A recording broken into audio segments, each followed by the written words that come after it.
السلام عليكم ورحمة الله وبركاته. الحمد لله حمدا كثيرا طيبا مباركا فيه كما يحب ربنا ويرضاه، والصلاة والسلام على رسول الله هادي البشرية جمعا الذي أدى الأمانة ونصح الأمة وجاهد في الحق جهاده، وعلى آله وصحبه ومن تبعهم بإحسان إلى يوم الدين. أما بعد.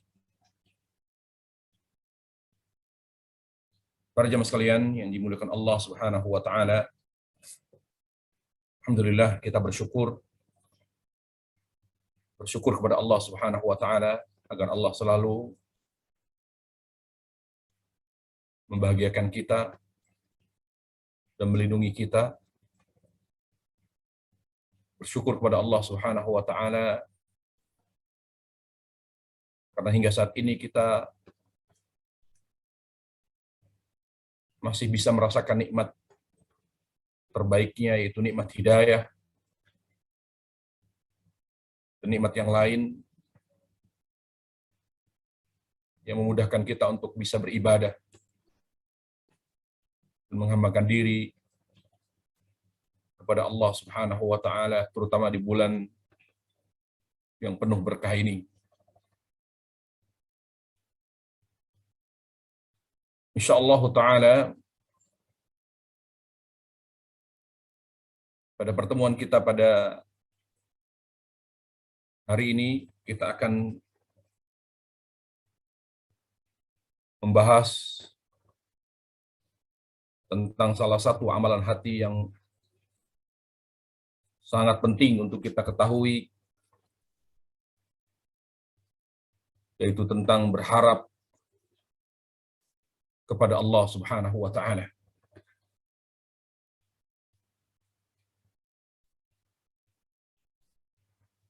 Tentang berharap kepada Allah Subhanahu wa taala,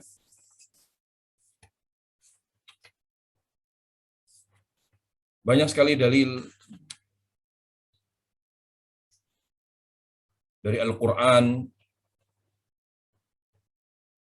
dan juga hadis Rasulullah sallallahu alaihi wasallam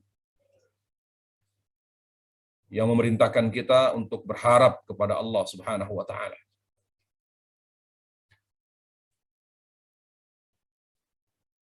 Di antara Al-Qur'anul Karim yang memerintahkan kita untuk berharap hanya kepada Allah Subhanahu wa taala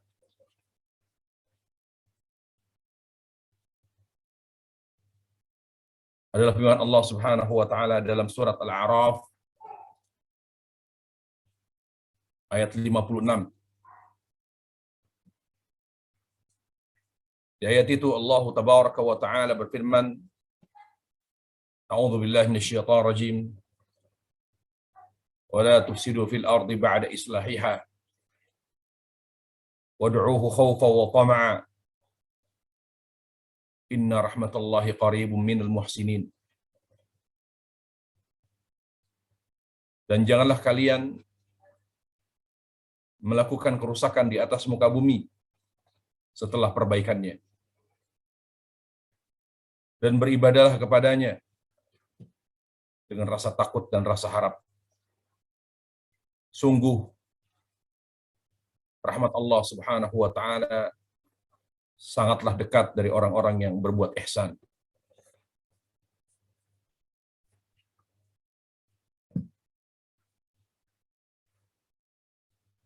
Bentuk perintah Allah Subhanahu wa taala untuk berharap kepadanya selain bentuk perintah juga dalam bentuk larangan dari lawan ya, larangan Allah Subhanahu wa taala dari hal yang bertentangan dengan roja atau berharap kepada Allah Subhanahu wa taala. Sebagaimana Allah Subhanahu wa taala berfirman dalam surat Az-Zumar ayat 53, pesimis, yaitu sikap pesimis. Allah melarang kita untuk bersikap pesimis dari rahmat Allah Subhanahu wa taala. Allah berfirman dalam surah Az-Zumar ayat 53, la taqnatu min rahmatillah. Janganlah kalian berputus asa dari rahmat Allah Subhanahu wa taala.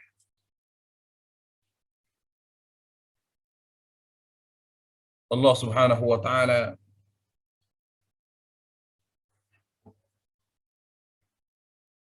di ayat itu sangat memberikan optimisme kepada kita semua untuk selalu berharap kepada Allah. Tidak ada alasan bagi kita untuk berputus asa di rahmat Allah Subhanahu wa taala.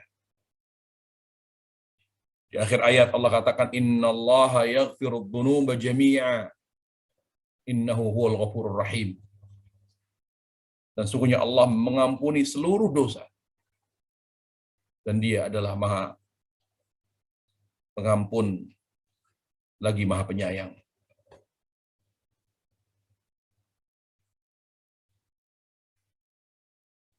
Dalam surah Al-An'am ayat 54, Allah Subhanahu wa taala berfirman, kataba rabbukum ala nafsihi rahmah.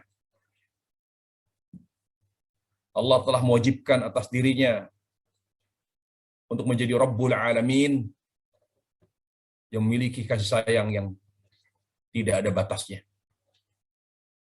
Ketika Allah Subhanahu wa taala di ayat itu mengatakan memiliki rahmat yang tidak terbatas, artinya Allah meminta kepada kita, ketika kita meyakini Allah itu adalah Rabbul Alamin, yang memiliki rahmat yang sangat luas dan tidak terbatas, dengan menjadikan Allah sebagai tumpuan harapan kita. Tidak mungkin kita berharap kepada orang yang tidak memiliki belas kasih, yang tidak punya rahmat. Kepada manusia yang tidak punya kasih sayang, harapan apa yang kita berikan, harapan apa yang kita tujukan kepadanya. Rahmat itu identik, kasih sayang itu identik dengan harapan. Kita berharap kepada siapa? Kita berharap kepada anak. Ketika anak sayang kepada kita, insya Allah harapan kita akan terwujud. Harapan kita kepada anak akan terrealisasi. Kita berharap kepada pasangan hidup kita. Pasangan hidup kita adalah seorang yang sayang. Apakah dia sebagai istri atau sebagai suami. Karena salah satu sifat yang membuat rumah tangga kita menjadi sakinah, sebagaimana Nabi alaihissalam mengatakan, wadud, dia haruslah menjadi sosok yang penyayang. Ketika istri kita penyayang, maka semua permasalahan dan persoalan rumah tangga akan selesai. Karena tidak ada masalah yang tidak bisa diselesaikan. Semua masalah, apapun itu, kalau berangkat dari kasih sayang, akan selesai. Ketika suami sudah mengklarifikasi, menjelaskan, atau memaafkan, atau meminta maaf. Kalau suami salah, dia meminta maaf. Kalau dia istri sayang, seorang penyayang, maka dia memaafkan. Kalau ada info yang tidak baik, info negatif tentang suami, maka istri tidak langsung bersuudzon, tidak langsung mengambil sikap, tetapi dia akan mengklarifikasi atau tabayun. Kenapa dia harus selalu tabayun kepada suaminya ketika mendengar di luar sana info yang tidak baik tentang suaminya? Karena dia sayang. Makanya rumah tangga itu akan langgeng, sakinah, mawaddah warahmah, kalau suami dan istri memiliki sifat yang sangat kuat, yaitu sayang kepada pasangannya. Sebagaimana yang dikatakan Rasulullah Sallallahu Alaihi Wasallam. Jadi harapan itu hanya kepada yang memiliki kasih sayang. Allah sudah tegaskan di sini, yang memiliki kasih sayang yang sangat sempurna hanya Allah Jalla wa'ala.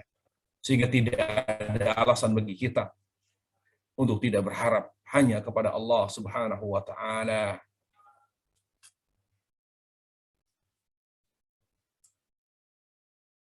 Kemudian dalil dari hadis Rasulullah Sallallahu Alaihi Wasallam tentang berharap kepada Allah Subhanahu wa Ta'ala. Di antaranya adalah hadis kursi,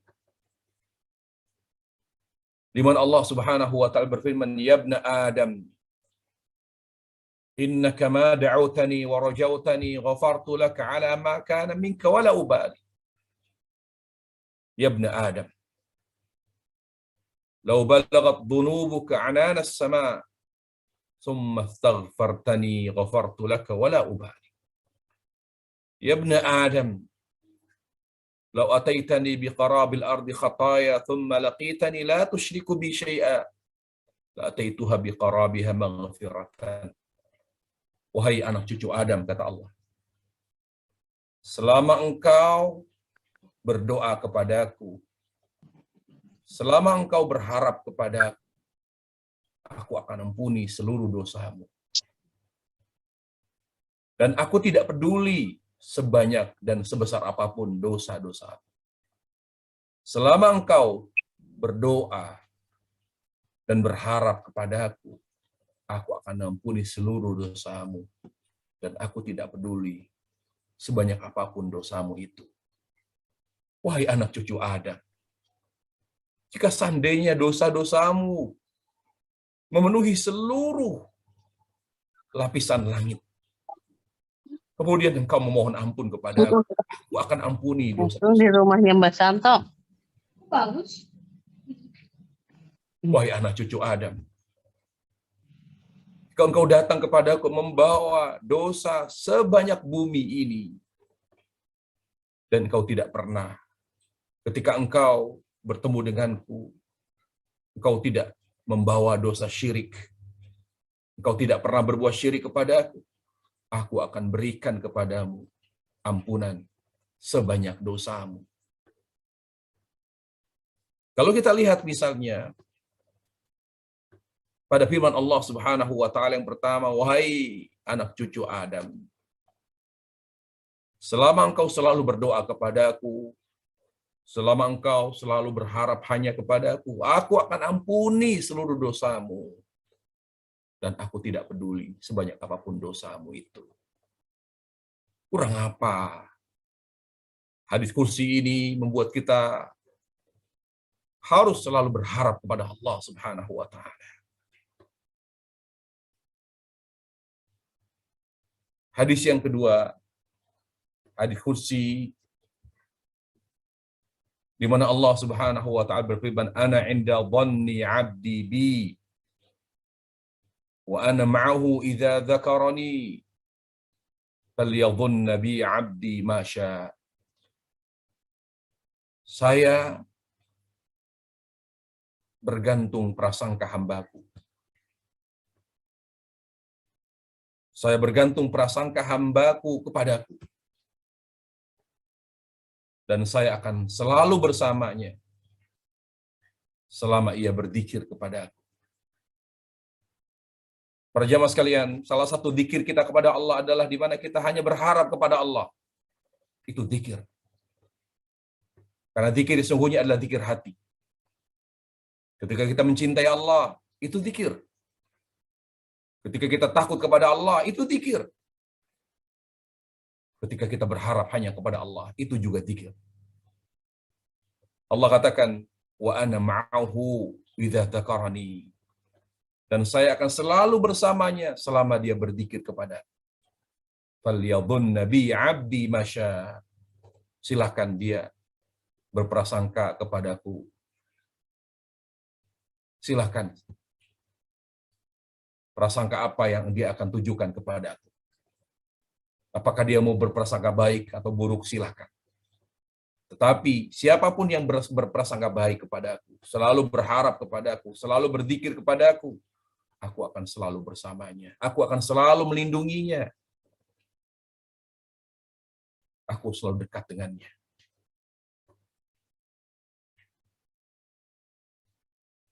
Dalam hadis yang lain,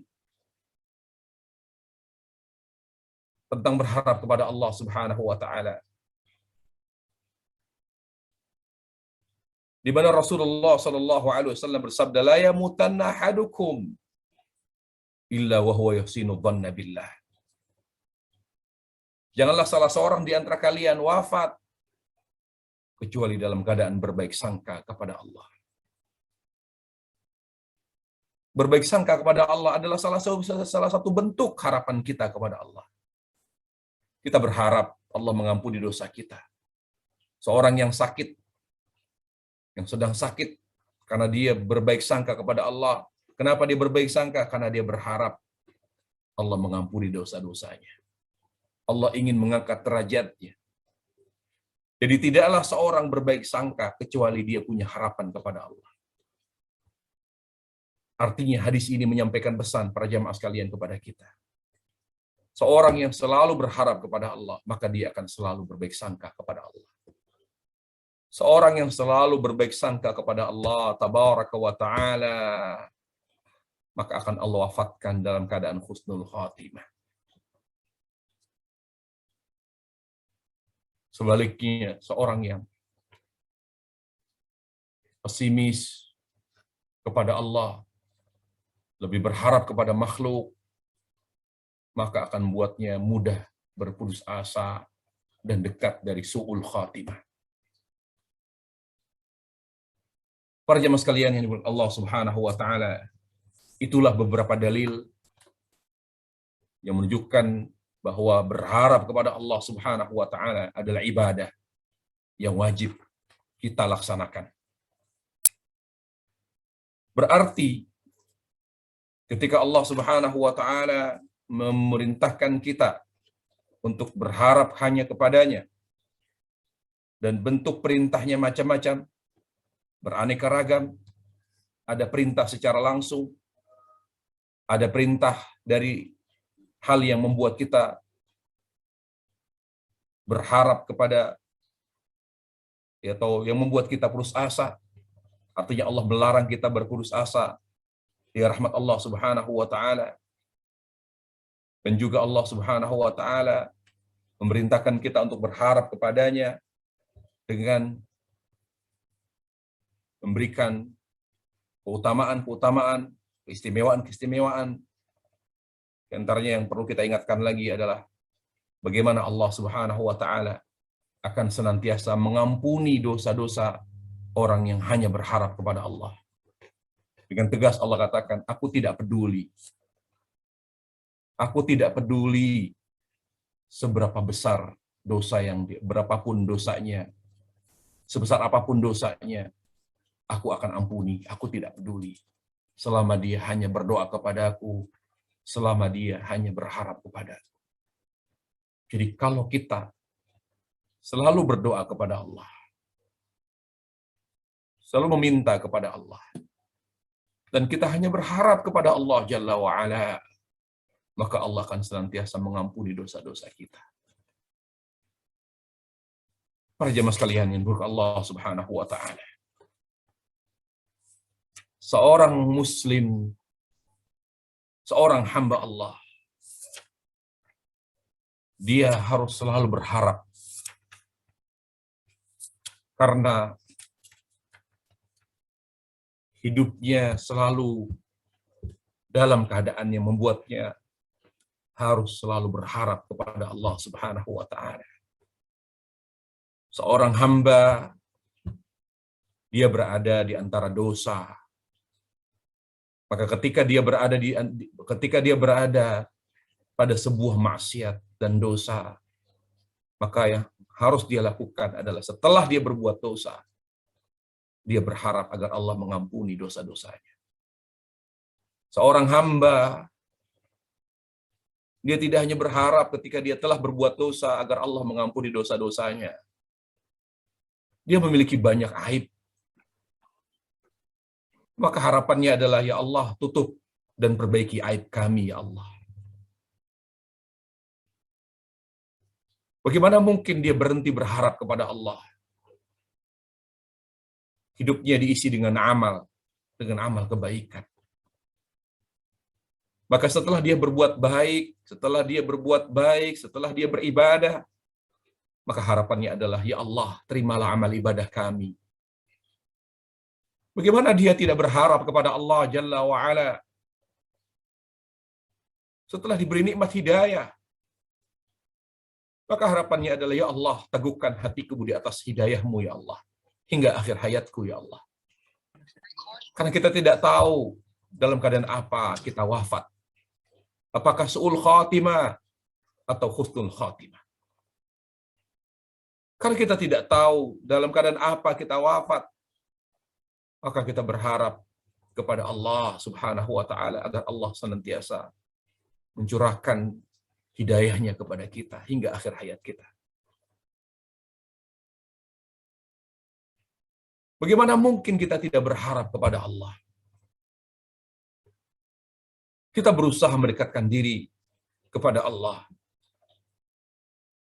dengan berbagai macam kebajikan, terutama di bulan suci ini. Ketika seorang mendekatkan diri kepada Allah dengan sholatnya, dengan puasanya, dengan zikirnya, dengan baca Qur'annya, maka harapannya adalah segera bertemu Allah, segera bertemu kekasihnya Allah Jalla wa'ala.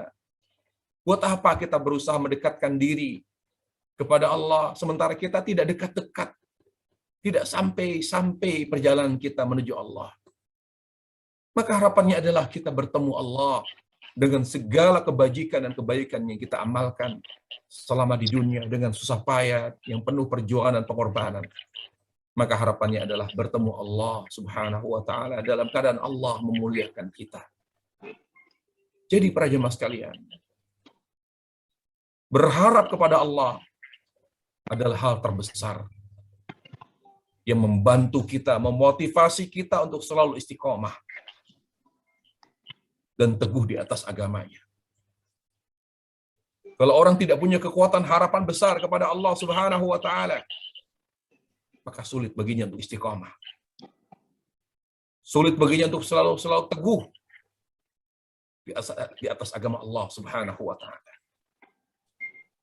Ingat, kita punya banyak dosa. Harapan kita agar Allah mengampuni dosa-dosa kita. Kita punya banyak kekurangan dan aib. Kita berharap Allah menutup dan memperbaiki aib kita. Kita selalu beramal. Dan kita berharap agar Allah menerima amal ibadah kita. Itulah keadaan-keadaan yang membuat kita, yang mendorong kita untuk selalu berharap kepada Allah Subhanahu wa Ta'ala. Para jemaah sekalian yang dimuliakan Allah Subhanahu wa Ta'ala,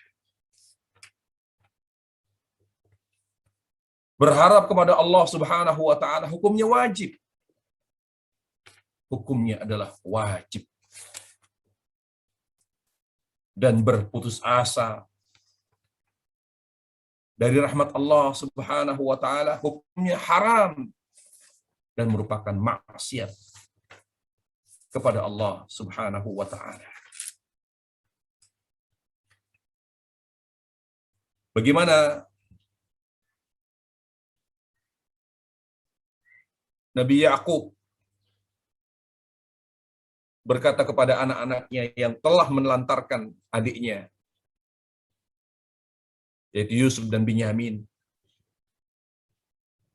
Ya, Nabi Yakub berkata kepada anaknya, "Wala tayasu min rauhillah.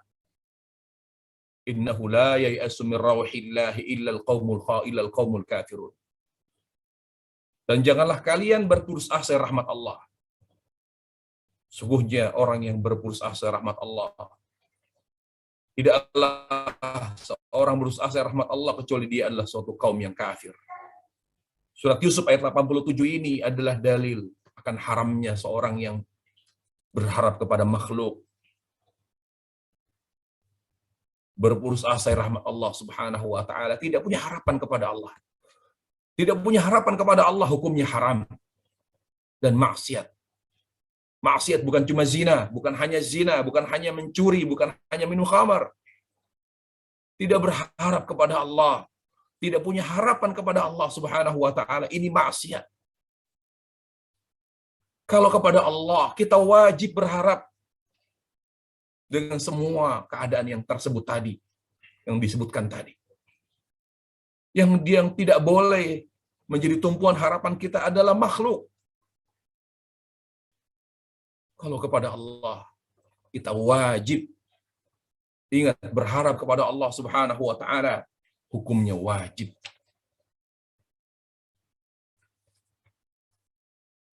Apa perbedaan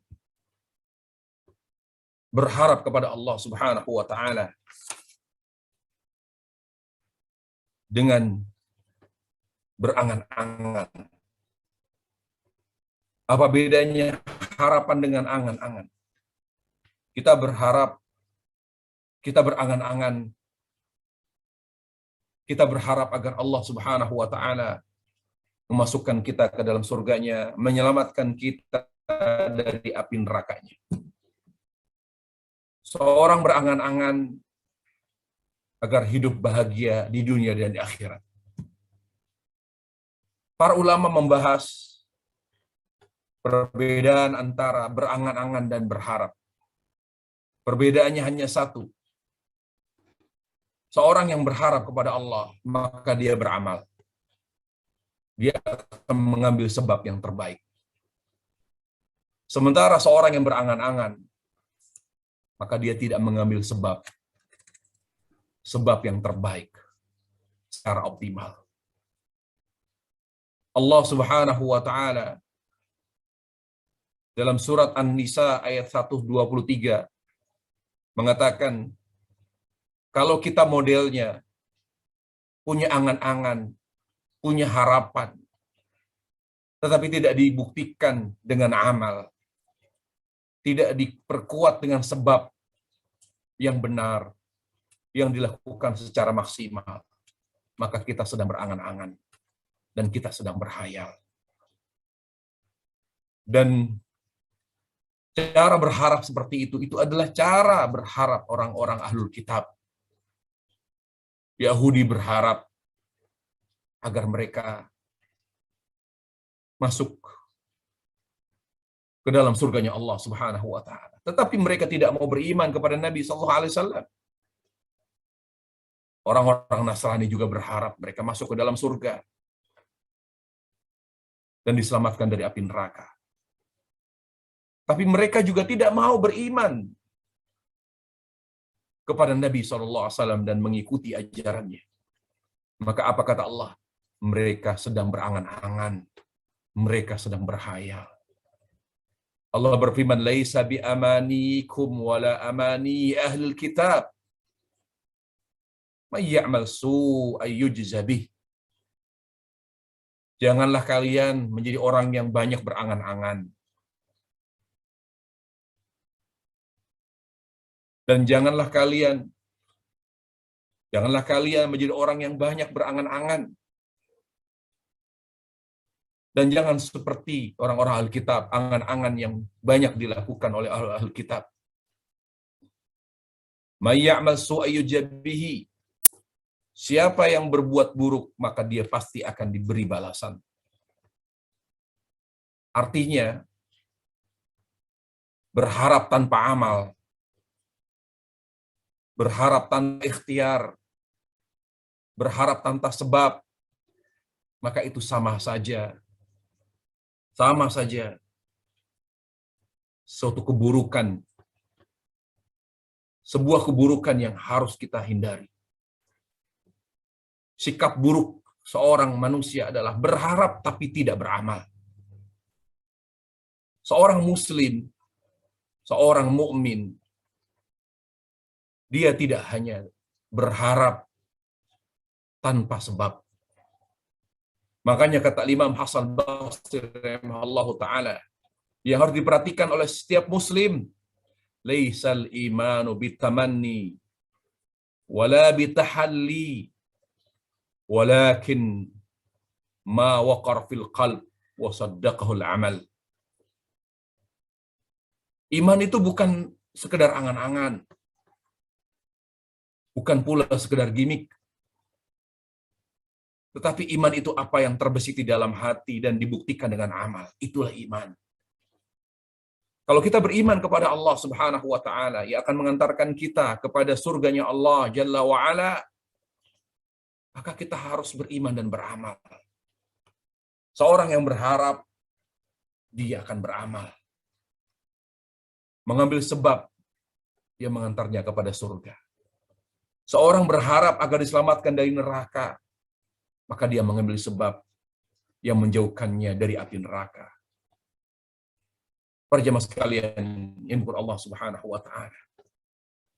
Apa sebab-sebab yang membuat kita menjadi seorang yang berharap kepada Allah Subhanahu wa taala? Sebab yang membuat angan-angan kita betul-betul menjadi harapan yang sesuai dengan perintah Allah Subhanahu wa taala adalah yang pertama, bertauhid kepada Allah. Kalau kita ingin masuk surga, kalau kita ingin bahagia di dunia dan di akhirat, maka jaga tauhid. Jauhi syirik. Karena dosa yang paling menghancurkan kebahagiaan dunia, terutama kenikmatan akhirat, adalah dosa syirik. Sampai Allah Subhanahu wa taala berfirman, "Innahu may yusyrik billah faqad harramallahu 'alaihil jannah." Barang siapa yang berbuat syirik kepada Allah, maka Allah haramkan baginya surga. Berharap surga, tetapi masih berbuat syirik, maka itu adalah hayalan dan angan-angan belaka para jemaah. Maka orang-orang Yahudi, orang-orang Nasrani, mereka adalah orang-orang yang selalu berbuat syirik kepada Allah. Menjadikan selain Allah sebagai Tuhan, sebagai sembahan. Maka kata Allah, jangan tiru mereka. Jangan tiru orang Yahudi yang menjadikan Uzair sebagai Tuhan selain Allah. Jangan tiru orang-orang Nasrani yang berharap bisa masuk ke dalam surga. Surganya Allah, tetapi mereka menjadikan Yesus sebagai Tuhan selain Allah. Berharap itu harus dibarengi dengan sebab. Sebab yang utama, yang pertama adalah tauhid. Jaga kemurnian tauhid dalam beribadah kepada Allah Subhanahu wa taala. Sebab yang kedua yang harus kita jaga, kalau kita betul-betul berharap kepada Allah Subhanahu wa taala, adalah kita jaga sunnah. Jaga syariat Islam yang murni, yang sesuai dengan tuntunan Rasulullah sallallahu alaihi wasallam. Kalau kita ingin masuk surga, selamat dari neraka, tapi sehari-hari ibadah kita jauh dari ibadah Rasul. Amal ibadah kita jauh dari tuntunan Rasul sallallahu alaihi wasallam. Bagaimana mungkin kita mendapatkan surga dari awal tanpa masuk ke dalam neraka, langsung masuk surga? Sementara selama di dunia kita jauh dari petunjuk dan sunnah Rasulullah sallallahu alaihi wasallam. Coba diperiksa sholat kita. Sudahkah sholat kita seperti sholat Rasulullah sallallahu alaihi wasallam? Coba diperiksa puasa kita. Sudahkah puasa kita seperti puasa Nabi sallallahu alaihi wasallam? Coba dilihat, ditengok zikir kita. Sudahkah zikir kita, caranya, bacaannya seperti zikir Nabi sallallahu alaihi wasallam? Kita bisa pastikan banyak amal ibadah kita yang jauh dari tuntunan Rasulullah sallallahu alaihi wasallam. Bagaimana tidak? Hudzaifah bin Yaman, sahabat Rasulullah, yang dipanjangkan umurnya oleh Allah Subhanahu wa taala, yang mana dia hidup sekian puluh tahun setelah wafatnya Rasulullah sallallahu alaihi wasallam. Dia berkata di masa tabi'in, pada masa ini, kata beliau, semuanya berubah. Lihat, itu sahabat Rasulullah. Pada saat ini semuanya banyak yang berubah. Banyak yang jauh dari tuntunan Rasulullah sallallahu alaihi wasallam, yang masih bertahan seperti dan sesuai dengan contoh Rasul sallallahu alaihi wasallam hanya salat. Yang lain sudah berbeda jauh dari tuntunan Nabi sallallahu alaihi wasallam. Maka kita katakan kalau di zaman tabi'in sudah banyak yang melenceng jauh dari sunnah Rasulullah, dari tuntunan Rasulullah sallallahu alaihi wasallam, maka di zaman kita sudah tidak ada lagi yang sesuai dengan tuntunan Rasul sallallahu alaihi wasallam. Maka kewajiban kita adalah belajar, menuntut ilmu agama agar kita lebih mengenal petunjuk Rasulullah sallallahu alaihi wasallam. Sebab yang ketiga, yang terakhir, kalau kita berharap kepada Allah Subhanahu wa taala adalah mencukupkan diri dengan segala apa yang dihalalkan Allah.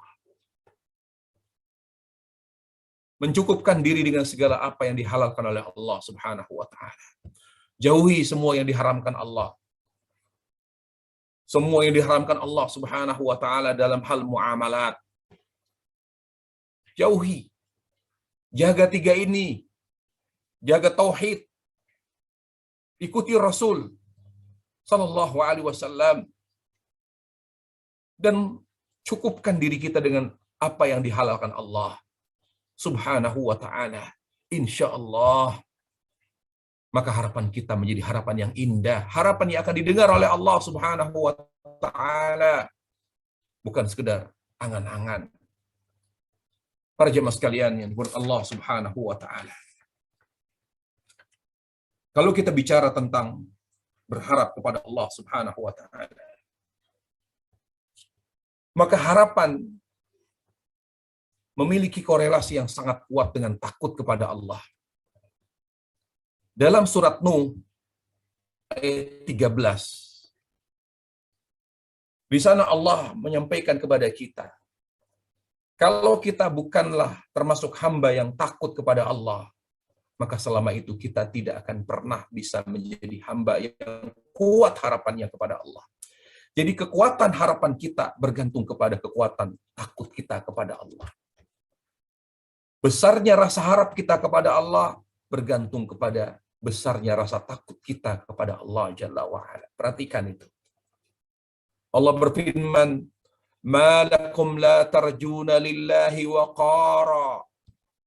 Kenapa kalian tidak berharap kepada Allah? Secara tekstual disebutkan la tarjuna lillahi waqara. Mengapa kalian tidak berharap kepada Allah? Tetapi ternyata tafsirnya secara tekstual adalah berharap. Tetapi secara tersirat makna daripada ayat itu sebagaimana dikatakan oleh Ibnu Abbas, "Ma lakum la takhafuna lillahi 'azamah." Mengapa kalian tidak takut kepada Allah? Mengapa kalian tidak takut kepada Allah Subhanahu wa taala? Jadi ayat ini memberi pelajaran kepada kita. Seorang yang berharap dengan amal yang dibuktikan dengan amal, maka langkah pertama yang harus dilakukan adalah dia harus menjadi hamba yang takut kepada Allah. Takut dan berharap itu dua hal yang tidak bisa dipisahkan.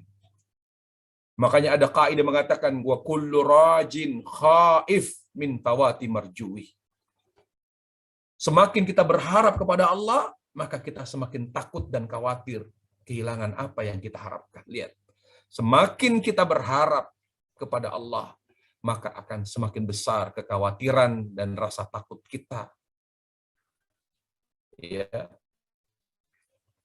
Semakin besar kekhawatiran dan rasa takut kita akan kehilangan atau untuk kehilangan apa yang kita harapkan. Jadi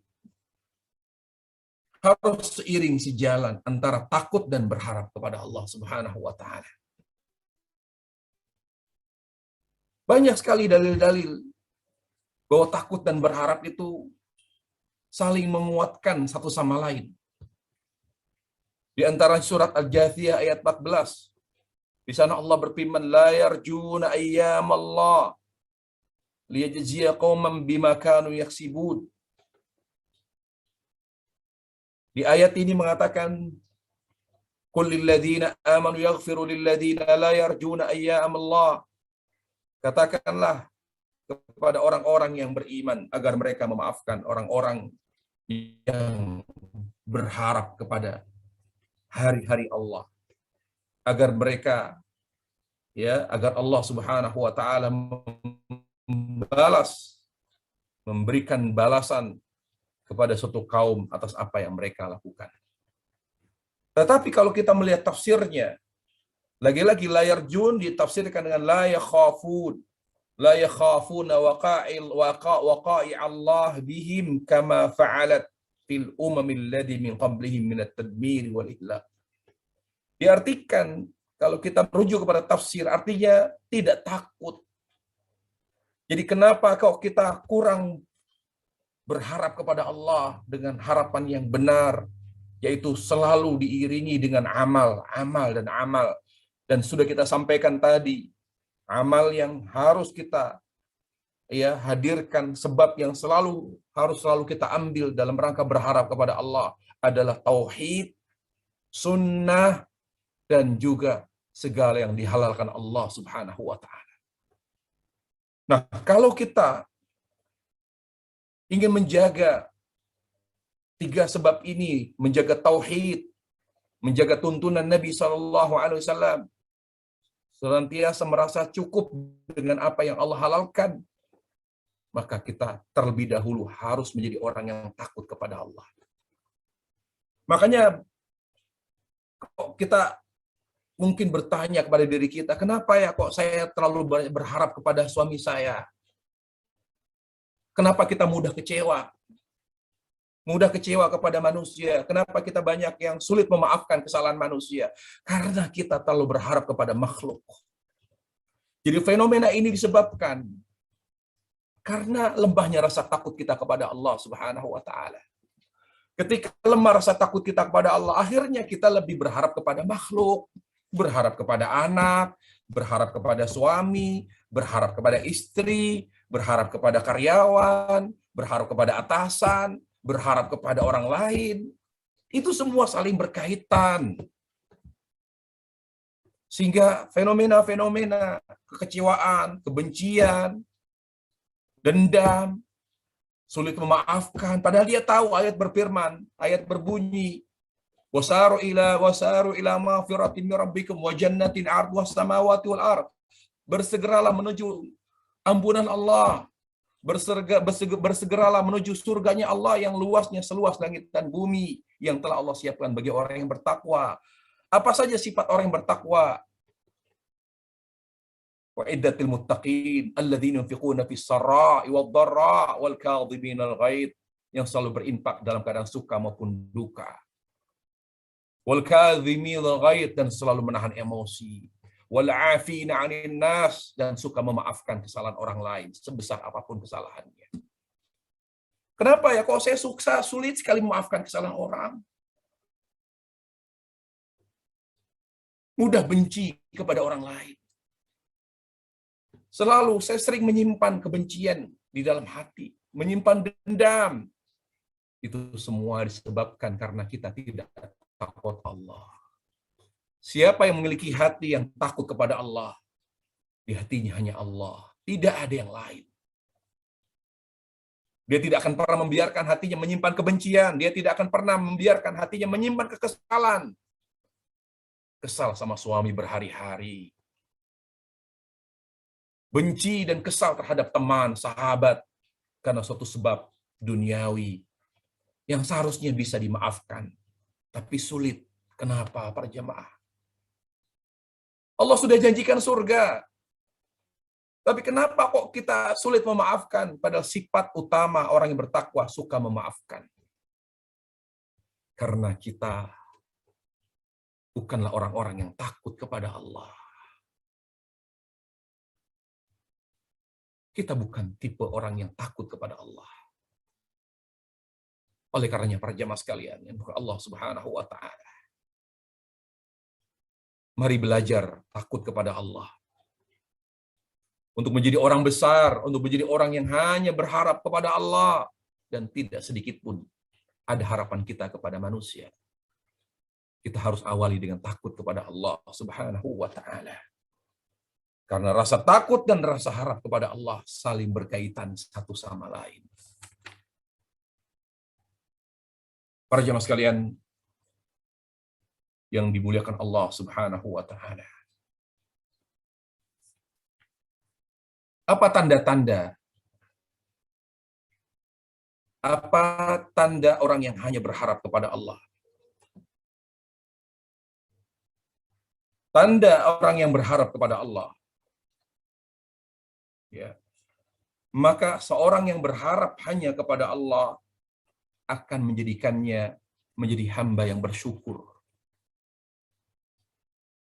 Dan bersyukur kepada Allah adalah puncak ibadah. Jadi kenapa kita hanya berharap kepada Allah? Tidak ada sedikit pun harapan kita kepada makhluk. Karena semakin kita berharap kepada Allah, maka semakin Allah jadikan kita menjadi hamba yang bersyukur. Allah tingkatkan rasa syukur kita kepada Allah Subhanahu wa taala. Makanya dikatakan para ulama, ar-raja yab'atsul 'abda 'ala maqamis syukur. Rasa harap, ya, harapan besar kepada Allah atau berharap hanya kepada Allah akan membuat seorang hamba menjadi hamba yang bersyukur. Dan kalau kita sudah bersyukur, kita sudah berada di puncak ibadah. Dan kalau kita sudah berada di puncak ibadah, berarti kita sudah berada di puncak kebahagiaan. Subhanallah. Makanya kita ketika berharap kepada Allah Subhanahu wa taala, maka warna hidup kita hanya dua. Ikhlas dan selalu mengikuti tuntunan Nabi Shallallahu Alaihi Wasallam. Itulah dua warna orang yang hanya berharap kepada Allah. Warna hidupnya yang pertama ikhlas. Dia sholat karena Allah, dia berbuat baik karena Allah, dia tidur karena Allah, dia bermuamalah karena Allah, dia berakhlak baik karena Allah. Selalu Allah menjadi tujuannya. Selalu Allah dan akhirat menjadi orientasinya. Karena dia berharap hanya kepada Allah, dia tidak berharap pada makhluk. Yang kedua, warna hidupnya hanyalah tuntunan Nabi Shallallahu Alaihi Wasallam. Ketidaktahuannya mendorongnya untuk bertanya, bagaimana menjadi istri yang baik sesuai dengan tuntunan Rasul? Bagaimana menjadi suami yang baik? Bagaimana menjadi ayah, ibu yang baik sesuai dengan arahan dan tuntunan Rasul? Belajar, waktunya hanya untuk belajar agar lebih mengenal petunjuk Rasulullah Sallallahu Alaihi Wasallam. Bagaimana puasa Ramadan yang benar sesuai dengan tuntunan Nabi? Bertanya. Selalu dia bertanya agar menjadi seorang yang berharap kepada Allah Subhanahu wa ta'ala. Makanya para jemaah sekalian, Allah Subhanahu wa ta'ala, seorang ulama ditanya tentang apa tanda orang yang berharap kepada Allah. Ma'alamatur raja fil 'abd. Qala ayyakuna idza hata bihi al-ihsan ulhima syukur. Rajian li tamamin ni'am min Allah Ta'ala alaihi fid dunya wal akhirah wa tamami 'afwihi anhu fil akhirah. Seorang yang berharap kepada Allah, ketika dia berbuat baik, maka dia tidak menisbatkan kebaikan kepada dirinya. Jadi orang yang berharap kepada Allah, dia akan menjadi orang yang selalu melupakan kebaikannya. Dia lupa kebaikan yang telah ia perbuat. Karena dia hanya melihat bahwa kebaikan yang dia kerjakan itu semata-mata berkat taufik dari Allah. Jadi justru dia bersyukur. Dia bisa membantu anak yatim. Dia tidak melihat diri saya yang menyentuh anak yatim. Itulah potret orang yang berharap kepada Allah. Justru dia melihatnya Allah. Berkat taufik dari Allah. Berkat kemudahan dari Allah, sehingga saya bisa membantu fakir miskin, anak-anak yatim. Alhamdulillah ya Allah, saya bersyukur kepadamu ya Allah, saya bisa berbagi. Itulah gambaran orang yang berharap kepada Allah. Tidak pernah menisbatkan kebaikan kepada dirinya. Saya loh yang banyak membantu keluarga saya. Saya. Banyak orang susah saya bantu. Tidak begitu seorang yang berharap kepada Allah. Indikasi orang yang berharap kepada Allah, idza ahata bil ihsan ulima syukur. Setiap dia berbuat baik, dia bersyukur kepada Allah. dan dia tidak nisbatkan kebaikan kepada dirinya. Kenapa dia bersyukur? Raja li tamamin ni'am minallah. Karena dia berharap agar Allah senantiasa menyempurnakan nikmat yang telah diberikan kepadanya dan yang akan diberikan baik di dunia pun akhirat. Wa tamamu afihi anhu fil akhirah. Meskipun kita banyak dosa, tetapi Allah selalu memudahkan kebaikan yang mendekatkan kita kepada surga. Subhanallah, bayangkan kita bisa berbuat baik padahal kita punya banyak dosa. Kenapa kita diberikan pertemukan Allah oleh Allah dengan Ramadan? Kenapa kita bisa puasa dengan baik? Kenapa kita dimudahkan baca Quran? Kenapa kita bisa sholat tarawih padahal kita punya banyak dosa? Banyak sekali dosa-dosa kita. Tapi tetap Allah memudahkan kita untuk beribadah. Betapa nikmatnya ketika kita membaca Quran. Kalau Allah membalas dengan keadilannya, sulit kita menikmati Al-Quran karena begitu banyaknya dosa di dalam hati kita. Tapi Allah tetap memudahkan untuk menikmati ibadah, terutama di bulan yang suci ini. Karena ada sedikit harapan. Ada sedikit harapan kita kepada Allah. Ketika ada secerca harapan kita kepada Allah, itulah yang membuat Allah selalu memudahkan. Allah selalu memberi kesempatan kepada kita agar berharap kepada Allah Subhanahu wa taala. Para jemaah sekalian yang dimuliakan Allah Subhanahu wa taala.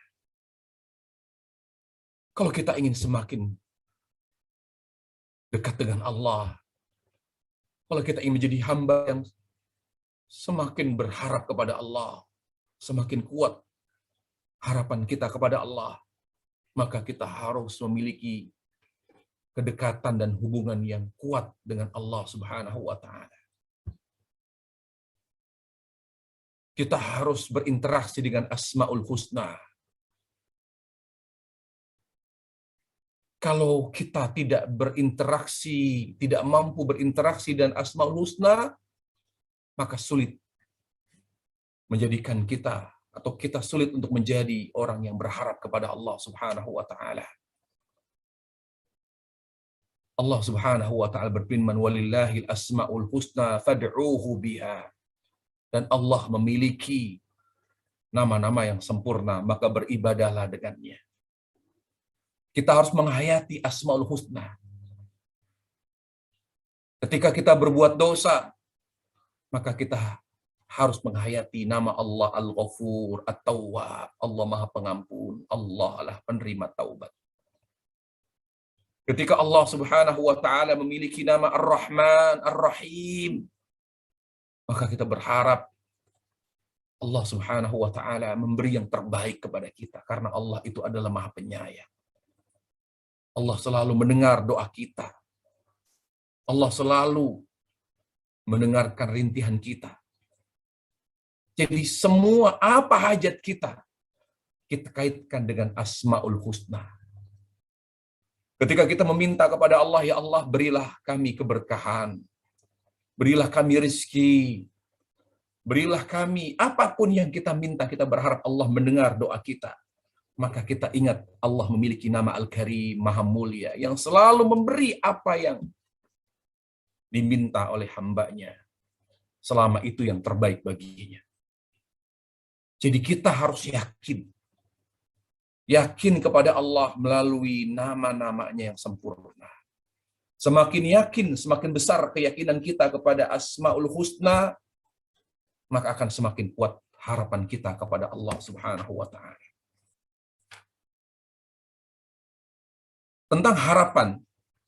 Tentang harapan kepada Allah Subhanahu wa taala.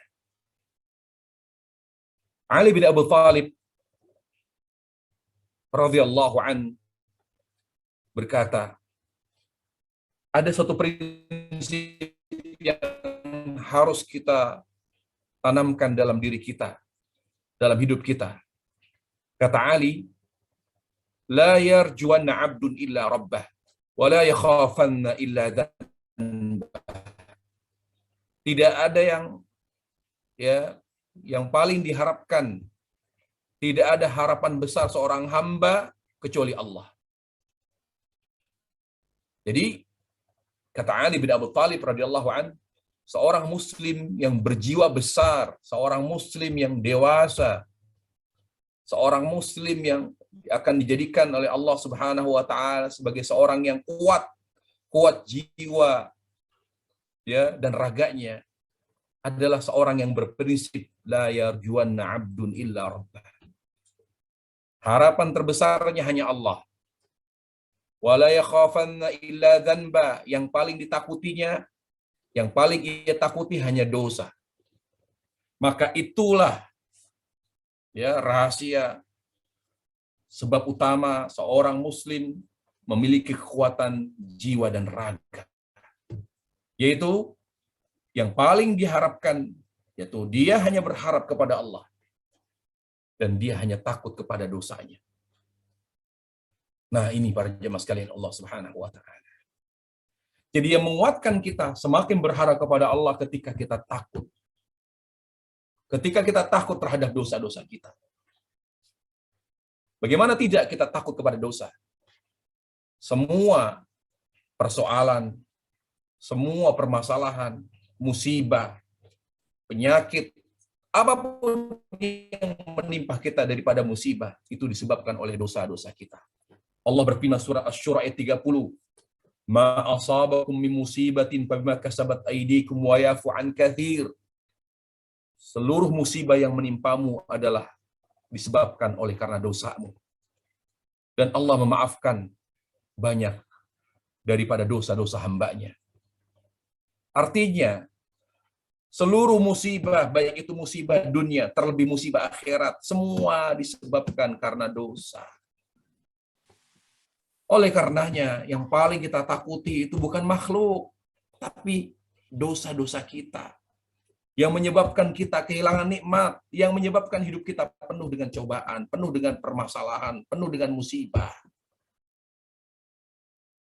Kemudian yang bisa menolong kita hanya Allah, yang bisa mendengar doa kita hanya Allah, yang bisa memberikan surga hanya Allah, yang bisa menyelamatkan kita dari neraka hanya Allah, yang memenuhi seluruh hajat kita. Li'anna Allah as-samad, karena Allah adalah as-samad, yang memenuhi seluruh hajat makhluknya.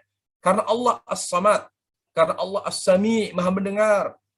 Karena Allah Subhanahu wa taala at-tawwab, maha pemberi taubat. Allah ar-Rahman ar-Rahim. Semua kebutuhan hamba ada pada Allah. Semuanya apa yang kita inginkan ada pada Allah Subhanahu wa taala. Maka harapan terbesar kita sebagai hamba Allah adalah Allah Subhanahu wa taala. Hanya Allah yang kita harapkan. Tidak rasul, tidak malaikat, tidak sahabat, tidak orang tua, tidak suami, hanya Allah yang menjadi tumpuan harapan kita. Inilah prinsip seorang muslim. Hanya berharap kepada Allah dan hanya takut kepada dosa. Hanya takut kepada dosa. Para jemaah sekalian yang Allah Subhanahu wa taala. Apa saja sebab-sebab yang membuat seorang hamba menjadi semakin kuat harapannya kepada Allah Subhanahu wa taala? Tadi sudah kita sebutkan di antara sebabnya adalah seorang hamba yang mengenal Allah melalui nama dan sifatnya. Semakin kita mengenal Allah melalui nama dan sifatnya, maka kita akan semakin berharap kepada Allah. Yang kedua, dengan membuat diri kita takut hanya kepada Allah. Sebesar apa rasa takut kita kepada Allah, maka sebesar itulah harapan kita kepada Allah Subhanahu wa taala. Kemudian sebab-sebab berharap kepada Allah Subhanahu wa taala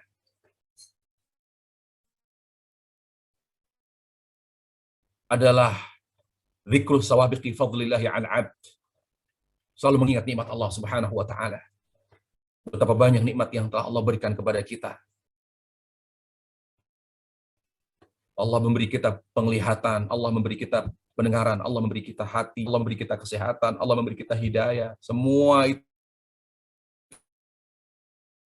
Allah berikan bukan karena kita berhak menerimanya dan bukan pula karena kita pernah memintanya.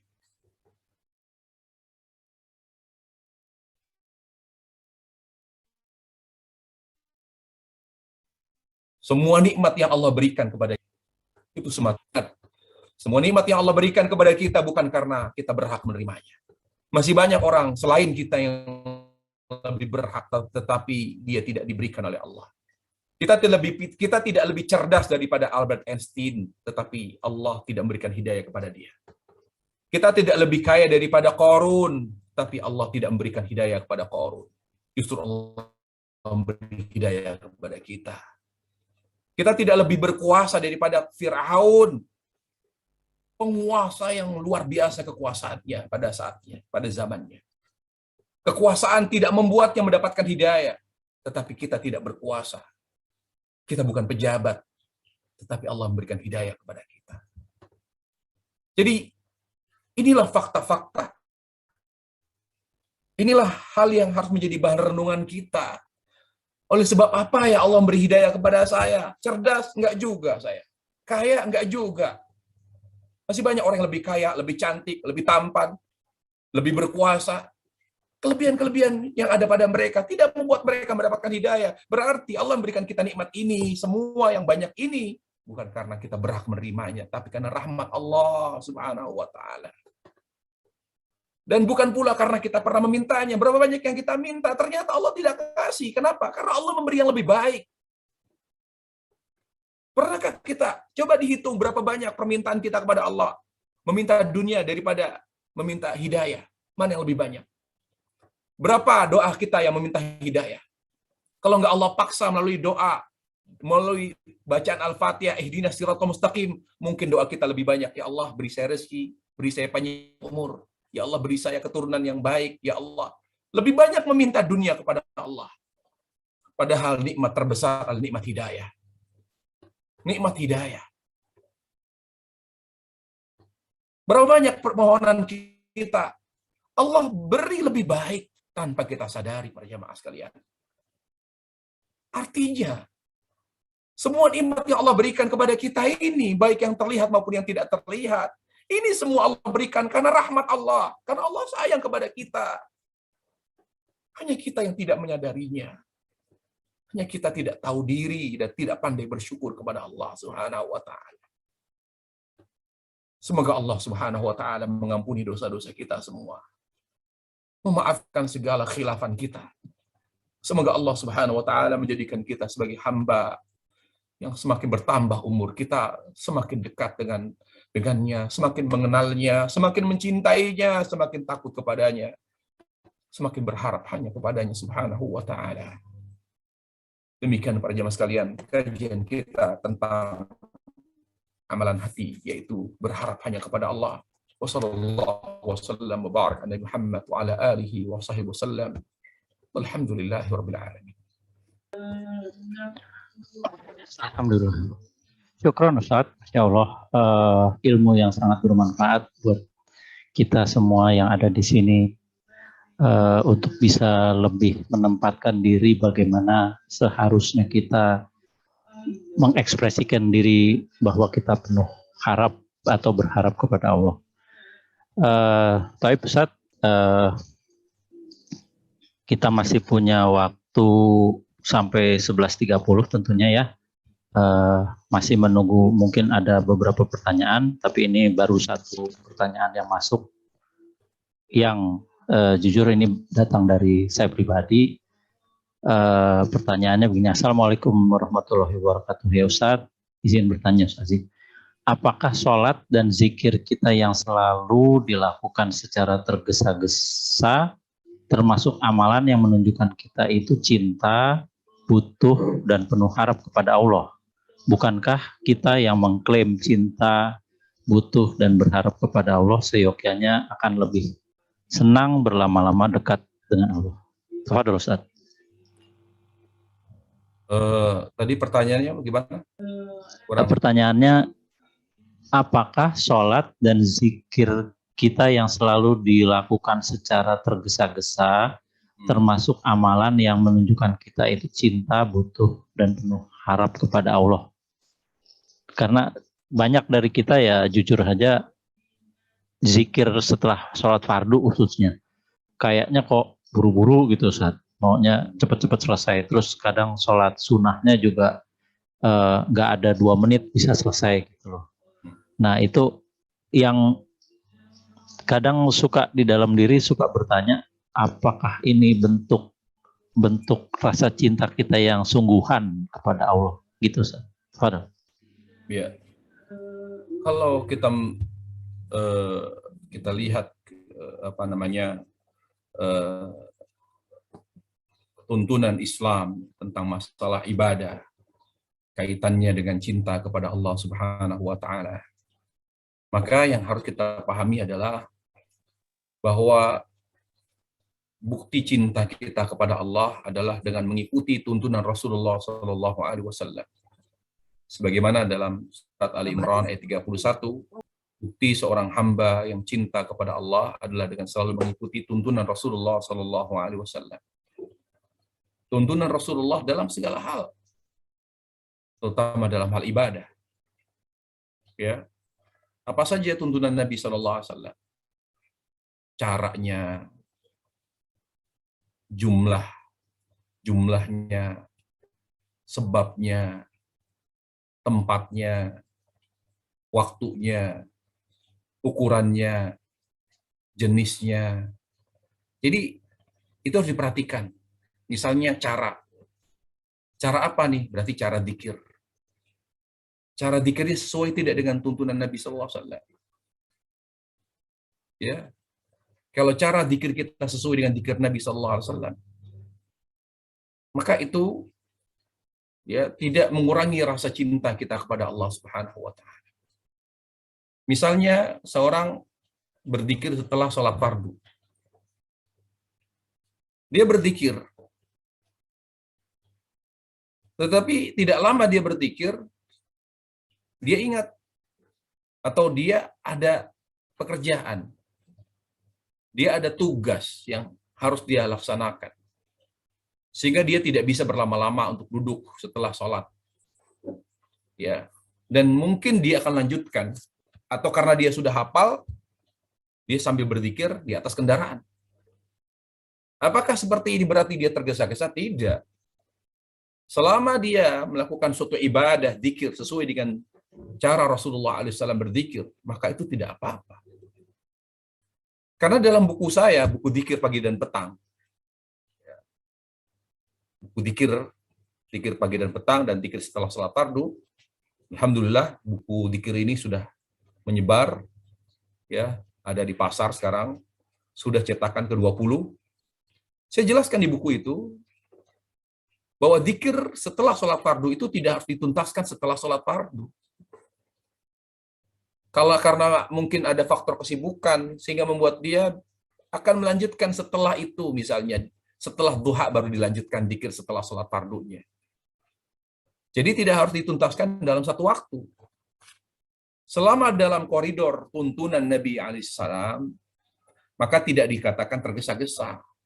Berbeda kalau ada orang berzikir, dia tidak tuntaskan, ya, dia tidak berzikir dengan khusyuk, dia berzikirnya cepat, astagfirullah, astagfirullah, astagfirullah, mantas salam kassalam. Jadi betul-betul tergesa-gesa. Nah, inilah yang menunjukkan bahwa dia tidak menikmati ibadah itu, bahwa dia sedang tidak membuktikan cintanya kepada Allah Subhanahu wa taala dengan menikmati zikir, menikmati ibadah dan lain sebagainya. Terkait dengan salat misalnya, salat sunnah. Justru Nabi alaihissalam mengatakan salat sunnah itu harus singkat untuk membedakan antara salat sunnah dengan salat fardu, dan itu juga saya jelaskan dalam buku saya Panduan Salat Sunnah.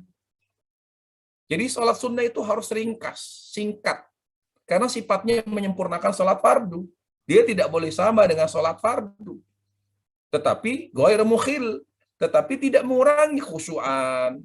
Ya, maka surat-surat yang dibaca pun surat-surat pendek. Singkat saja. Dan itulah yang dicontohkan Rasulullah SAW. Kata Aisyah, Rasulullah SAW itu kalau sholat sunnah, seperti tidak baca Al-Fatihah. Seolah-olah dia tidak baca Al-Fatihah. Artinya apa? Beliau singkat mengerjakan qobliyah subuh. Singkat untuk membedakan antara qobliyah subuh dengan subuh. Jadi, acuan kita adalah bukan penilaian kita, tapi acuan kita adalah tuntunan Rasulullah SAW. Apakah yang kita lakukan sesuai dengan tuntunan Rasulullah SAW?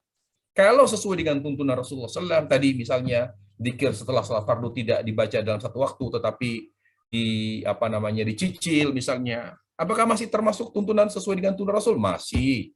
Kemudian baca salat sunnah, salatnya singkat misalnya, sebentar, itu juga masih sesuai dengan tuntunan Rasul SAW. Jadi tidak ada yang salah.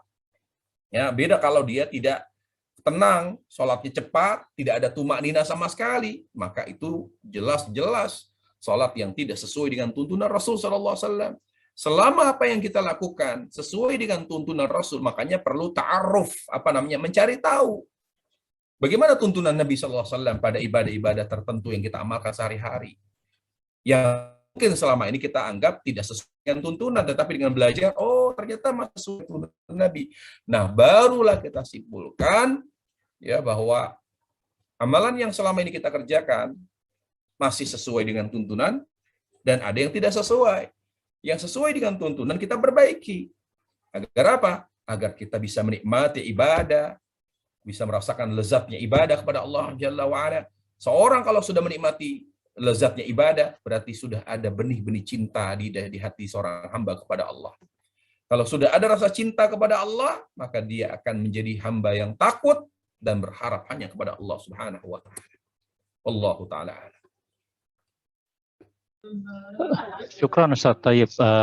Alhamdulillah. Jadi ini lebih jelas ininya ya, situasinya ya, bahwa harus bergantung kepada bagaimana tata cara kita beribadahnya, apakah sesuai tuntunan Nabi Muhammad SAW, baru kemudian dengan bentuk kecepatan dia melakukan ibadahnya.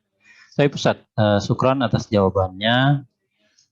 Kita masuk ke beberapa pertanyaan lagi Ustaz yang sudah masuk. Ini ada dari rekan kita, ada dari sahabat kita. Pertanyaan begini, Assalamualaikum warahmatullahi wabarakatuh. Semoga Allah Ta'ala selalu melindungi Ustaz. Izin bertanya Ustaz, apakah seseorang yang masih belum menjalankan ibadah sesuai tuntunan Rasulullah Shallallahu Alaihi Wasallam beribadah dengan membuat cara-cara baru, berarti masih kurang harap dan takut kepada Allah? Tafadhol Ustaz. Ya, jadi cinta kepada Allah, ya, cinta kepada Allah Subhanahu wa taala itu adalah puncak kenikmatan hati. Nah, cinta kepada Allah yang merupakan puncak kenikmatan hati itu dibuktikan dengan mengikuti tuntunan Rasulullah. Jadi cinta yang membuat kita bahagia adalah cinta yang benar. Cinta kepada Allah yang benar, yaitu yang dibuktikan dengan mengikuti tuntunan Rasulullah SAW.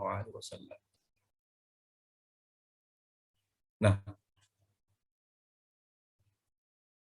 mengikuti tuntunan Nabi itu kan sebab. Tadi kan sudah kita jelaskan tadi, berharap kepada Allah itu harus dengan sebab. Kalau tidak dengan sebab, misalnya saya ingin jadi muslim yang baik, menjadi umat Islam yang baik, tapi tidak sholat. Namanya angan-angan itu, berhayal. Saya cinta Allah. Makanya ada seorang penyair mengatakan, ada orang ngaku cinta kepada seorang wanita, mengaku kekasihnya, ya. Tapi sampai namanya wanita itu Laila. Kullun yadda'i waslan Laila wal Laila la tuqirru dzalik. Setiap laki-laki mengklaim bahwa dia adalah kekasih Laila karena dia adalah seorang wanita yang sangat cantik. Tapi Laila tidak mengakui klaim mereka semua. Karena mereka selama ini tidak berbuat apa-apa untuk mendekatkan atau yang membuat Laila jatuh hati kepada laki-laki yang mengklaim bahwa mereka kekasih Laila. Kita juga begitu. Kalau kita mengklaim, kalau kita mengaku adalah hamba yang cinta kepada Allah, maka hanya sebatas klaim kalau kita tidak buktikan dengan bukti konkret. Apa itu? Mengikuti tuntunan Rasulullah SAW. Jadi kalau kita simpulkan atau kita beri jawaban yang singkat saja, kalau kita masih jauh dari tuntunan Rasulullah SAW dalam kehidupan kita, intinya kita kurang berharap. Berharap apa? Berharap surga. Ia harus mengikuti Rasul. Jadi berharap rahmat Allah Subhanahu wa taala, berharap ampunan Allah, itu semua ada pada tuntunan Nabi sallallahu alaihi wasallam. Kan Allah bilang ketika katakan di sana, ya, fattabi'uni yuhibbukumullah wa yaghfir lakum dzunubakum. Kalau kamu mengikuti Rasulullah, maka Allah akan mencintai kamu dan mengampuni semua dosa-dosamu. Jadi orang yang tidak mengikuti Rasulullah atau masih jauh ya ibadahnya dari tuntunan Rasulullah alaihissalam, itu merupakan ya indikasi kurangnya ya rasa harap dan rasa takutnya kepada Allah Subhanahu wa taala. Sebaliknya, seorang yang semakin berpegang teguh dengan tuntunan Rasulullah alaihissalam dalam hidupnya, dalam kehidupan beragamanya, maka dia akan menjadi orang yang hanya berharap dan hanya takut kepada Allah Subhanahu wa taala. Itu otomatis. Makanya sahabat Rasulullah, karena mereka tahu betul dengan berpegang teguh dengan tuntunan Nabi alaihissalam akan membuat mereka semakin takut dan berharap kepada Allah, makanya mereka tidak pernah meninggalkan tuntunan Rasulullah. Dijaga betul. Apa saja dalam hidup mereka yang sesuai dengan tuntunan Rasul itu dijaga betul. Maka dengan begitu secara otomatis mereka akan menjadi orang yang takut dan berharap kepada Allah. Karena apa? Ibadah itu adalah taufik dari Allah. Siapa yang muncul rasa takut di dalam hati? Ya, rasa takut pada Allah. Siapa yang munculkan rasa harap hanya kepada Allah di dalam hati kita? Allah. Oleh sebab karena kita mengikuti tuntunan. Begitu loh. Jadi yang membuat kita semakin takut kepada Allah, semakin berharap kepada Allah adalah karena sebab tadi, yaitu senantiasa berpegang teguh dengan tuntunan dan sunnah Rasulullah. Makanya kita harus belajar dan belajar, banyak bertanya bagaimana tuntunan Rasulullah alaihissalam, bagaimana tuntunan sahabat, maka nanti setelah kita mengikuti tuntunan Rasulullah SAW, kita akan lihat hasilnya. Terutama yang pertama kita lihat bagaimana hati kita. Adakah perubahan yang signifikan pada hati kita? Insya Allah. Hati kita akan semakin cinta, semakin berharap, semakin takut, dan lain sebagainya ketika kita berpegang teguh dengan tuntunan dan sunnah Rasulullah Sallallahu Alaihi Wasallam. Baik, syukran Ustaz. Jazakallahu khair, barakallahu fiik. Itu tadi jawaban dari Ustadz atas pertanyaan Riza. Mudah-mudahan menjawab pertanyaan beliau ya, antum ya. Saya beranjak ke pertanyaan berikut ya Ustadz. Jadi ini masih ada beberapa pertanyaan, mudah-mudahan waktunya masih cukup. Pertanyaannya ini, maaf.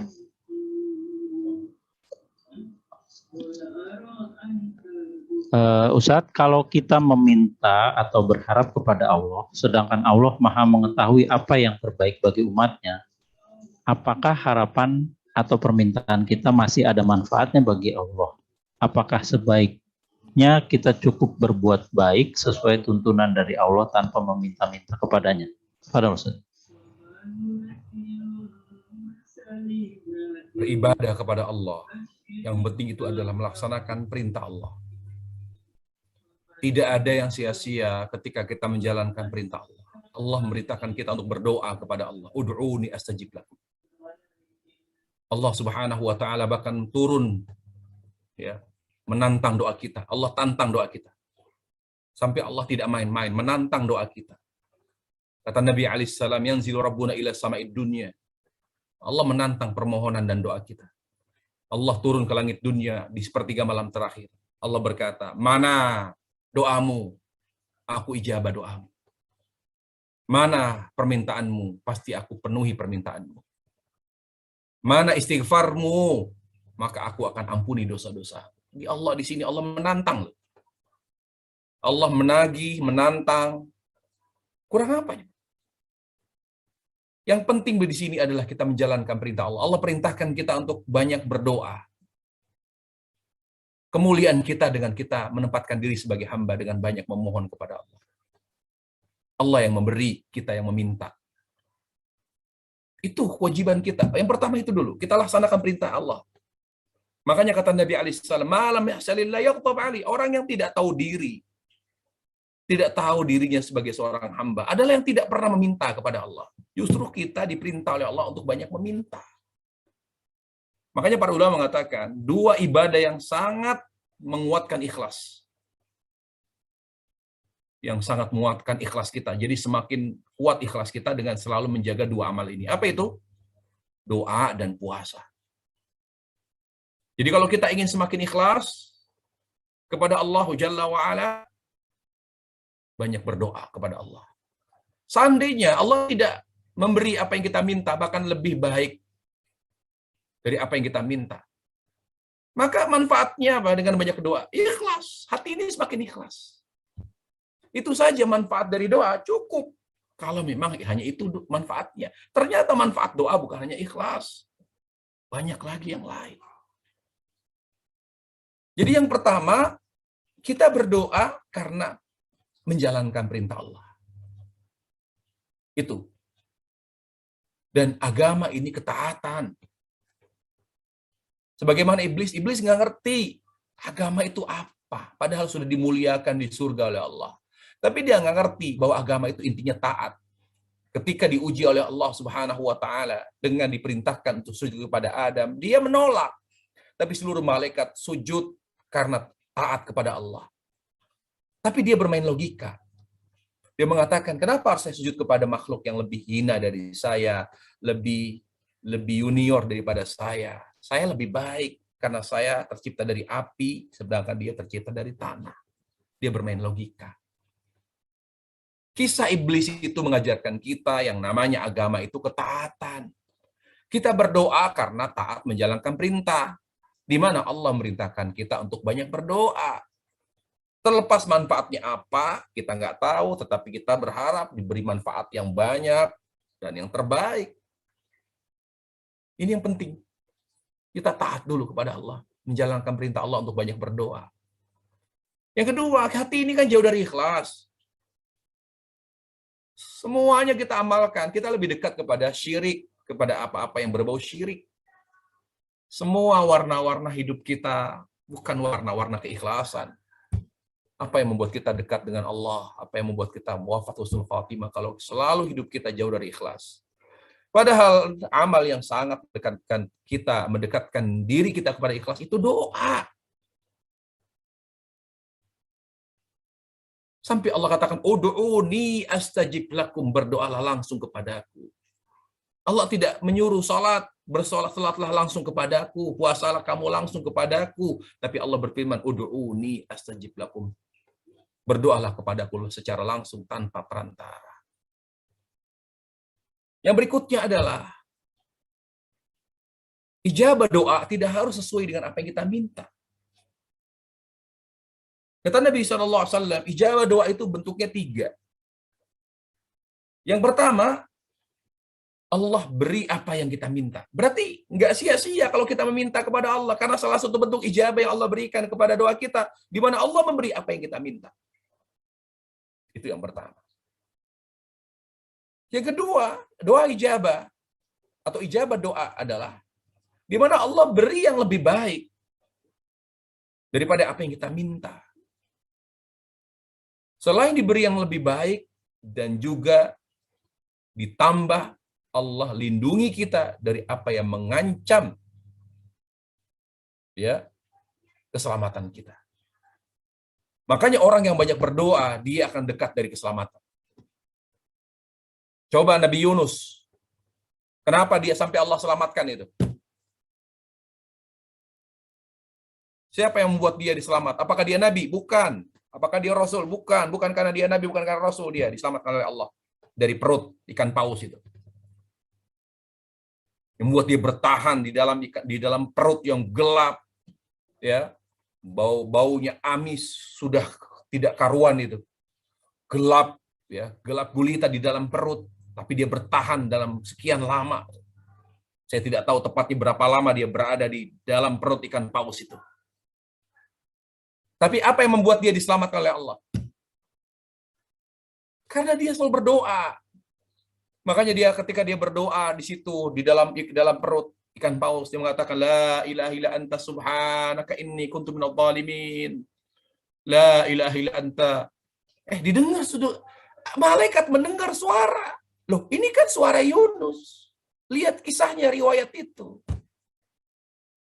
Itu suara Yunus yang biasa berdoa kepada Allah. Jadi Yunus itu dikenal suaranya oleh malaikat karena dia sering berdoa kepada Allah. Sehingga malaikat minta kepada Allah, ya Allah, selamatkan Yunus. Karena apa? Karena dia sering berdoa. Siapa tahu kita doa di tol yang tadinya kita mau ditabrak, enggak, ternyata Allah selamatkan kita. Keselamatan itu dekat dari orang yang banyak berdoa. Nabi Yunus itu kisahnya memberi pelajaran kepada kita, dia diselamatkan Allah karena dia banyak berdoa. Apa kata Allah? Falaula annahu kana minal musabbihin lalabitha fi batnihi ila yaumi yub'atsun. Kalau dia bukan termasuk orang yang banyak berdoa kepadaku, dia akan berada di dalam perut ikan paus sampai kiamat, kata Allah. Sampai sini masih menganggap doa sia-sia. Allah tidak memberi apa yang kita minta, tetapi dengan kita banyak berdoa, Allah akan selamatkan kita dari banyak sekali hal-hal yang dapat mengancam diri kita dan mengancam keselamatan kita. Kemudian yang ketiga, kalau Allah mengijabah doa kita, maka tidak diberi di dunia. Ini yang terakhir, tapi Allah tangguhkan di akhirat. Dan ini adalah ijabah terbaik. Allah kumpulkan di surga. Allah kumpulkan di akhirat.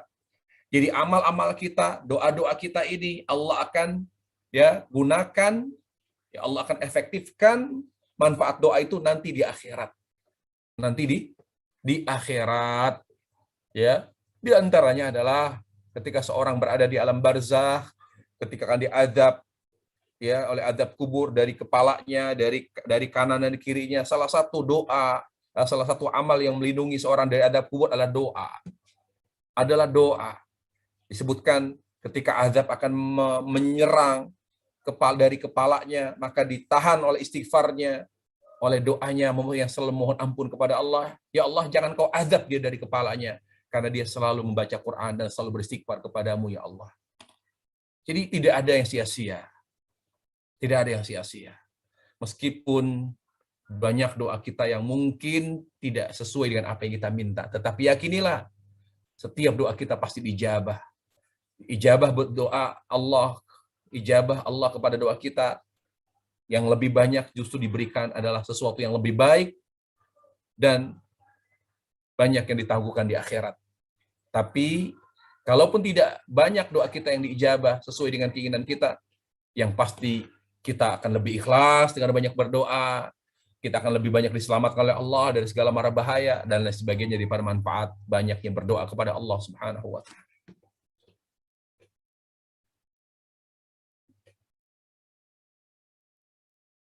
Allah.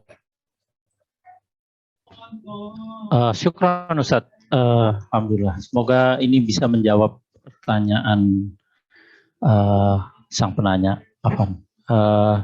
Afan Ustaz, ini sebetulnya waktu sudah habis, tapi masih ada 3 pertanyaan. Apakah Ustaz bersedia berkenan untuk dilonggarkan kurang lebih 10 menit ke depan, Ustaz? Mungkin 1 pertanyaan lagi aja. Baik, 1. Baik, ini dari rekan kita, dari sahabat kita, Rizky. Assalamualaikum Ustaz, izin bertanya. Bagaimana realisasinya atau aplikasinya dalam menghadirkan hati dalam setiap zikir? Kedua, ini kepaksa ada 2 dari beliau. Setiap melakukan amalan kita harus niat ikhlas karena Allah. Apakah dengan berniat dalam hati mengatakan bahwa perbuatan ini karena amalan yang sesuai tuntunan Nabi, berharap Allah menambah amalan dan menghapus dosa? Itu dibolehkan Ustaz. Jazakallahu khair. Fadhil Ustaz. Realisasi dan aplikasi dalam menghadirkan zikir dalam setiap dalam menghadirkan hati, ya Ustaz, dalam berzikir.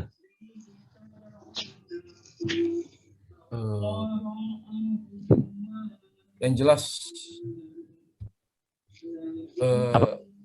yang diminta oleh Allah Subhanahu wa taala pada setiap ibadah adalah hudurul qalb, hadirnya hati. Rasulullah SAW ditanya, ya Rasulullah, ayyul musallina a'zamu ajra? Qala aktsaruhum dzikra. Ya Rasulullah, ayyus sha'imina a'zamu ajra? Qala aktsaruhum dzikra. Ya Rasulullah, ayyul mujahidin a'dhamu ajra, qala sallallahu alaihi wasallam, a'dhamuhum dzikra lillah subhanahu wa ta'ala. Wahai Rasulullah, orang yang salat mana yang lebih baik, yang lebih besar pahalanya? Kata Nabi alaihi salam, yang salatnya dengan hati.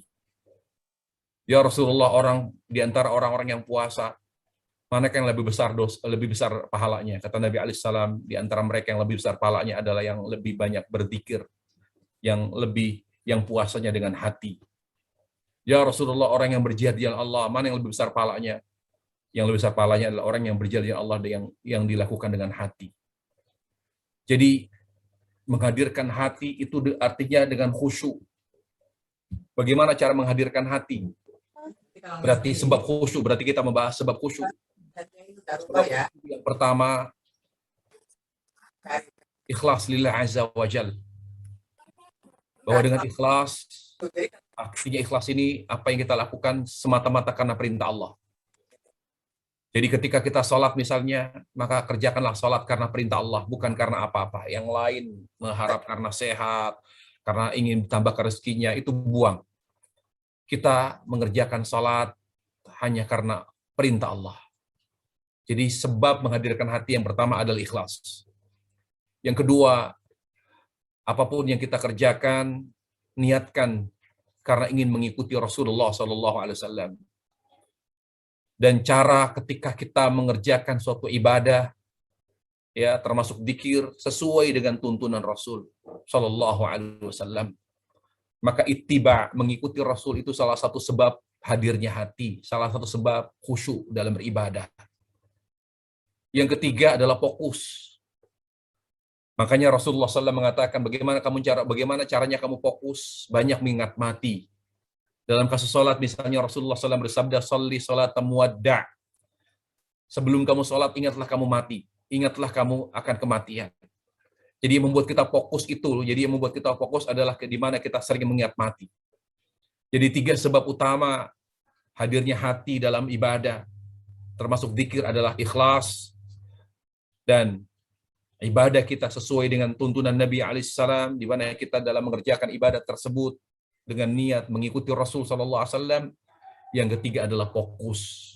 Makanya kata Ibnu Abbas, laisa laka min salatika illa ma'aqilta minha. Pahala yang kamu dapat, manfaat-manfaat dari sholat kamu itu akan kamu dapat sebesar pemahamanmu dan penghayatanmu terhadap amal dan ucapanmu dalam sholat. Jadi besarnya pahala, ya besarnya hati yang hadir di dalam sholat adalah bergantung kepada seberapa jauh penghayatanmu dan pemahamanmu terhadap ucapan dan amalan sholat yang kamu kerjakan. Jadi kalau kita misalnya Allahu Akbar, kita memahaminya dan menghayatinya, maka sebesar itulah hadirnya hati. Sebesar itulah pahala yang akan kita dapat dari Allah Jalla wa'ala. Kemudian kita baca doa iftitah, kemudian kita baca ta'awud, kemudian baca Al-Fatihah. Alhamdulillahirabbil alamin. Lalu kita menghayatinya, memahaminya, itu menjadi sebab kita menghadirkan hati. Laisa laka min salatika illa ma'aqilta minha, kata Ibnu Abbas. Besarnya kehadiran hati, besarnya pahala yang akan engkau dapat bergantung kepada besarnya pemahaman dan penghayatanmu terhadap apa yang kamu lakukan dari ibadah itu. Wallahu a'lam. Kemudian bagaimana kita harus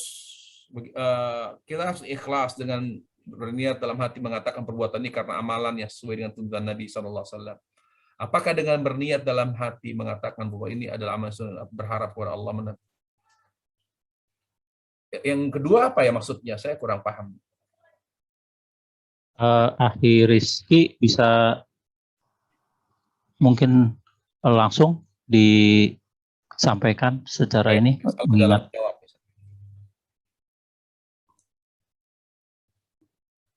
Akhi Rizky, Afan. Ya. Ukti, Afan. Ya. Maaf Ustadz, yang terakhir tadi kan ini mengenai tentang yang niat itu kan Ustadz. Ya. Jadi maksudnya gini kan, kalau misalkan kan kita beribadah kan niat karena Allah. Itu kan suatu aplikasi yang kalau ini kan masalahnya hal gaib gitu kan Ustaz, karena Allah. Jadi yang realnya itu kan setiap manusia itu pasti berharapnya sesuatu gitu. Nah, sesuatu kan bentuknya kan kita beramal tuh berharapnya menambah pahala dan menggugurkan dosa. Apakah dengan berniat seperti itu kita boleh terniatnya karena itu gitu? Sedangkan katanya kan tidak boleh pernah dengar itu tidak boleh hanya mengharapkan ridho gitu. Itu bagaimana maksudnya Ustaz? Maksudnya itu kan kita kalau ngomong hanya bicara tentang niat itu kan, kalau bicaranya karena Allah itu kan suatu hal yang gaib. Artinya kita emang akan melakukan ibadah itu karena perintah Allah gitu. Tapi pada saat kita terus kan pasti tersisipnya bahwa misalkan tersebut gini, misalkan kita melakukan misalnya kita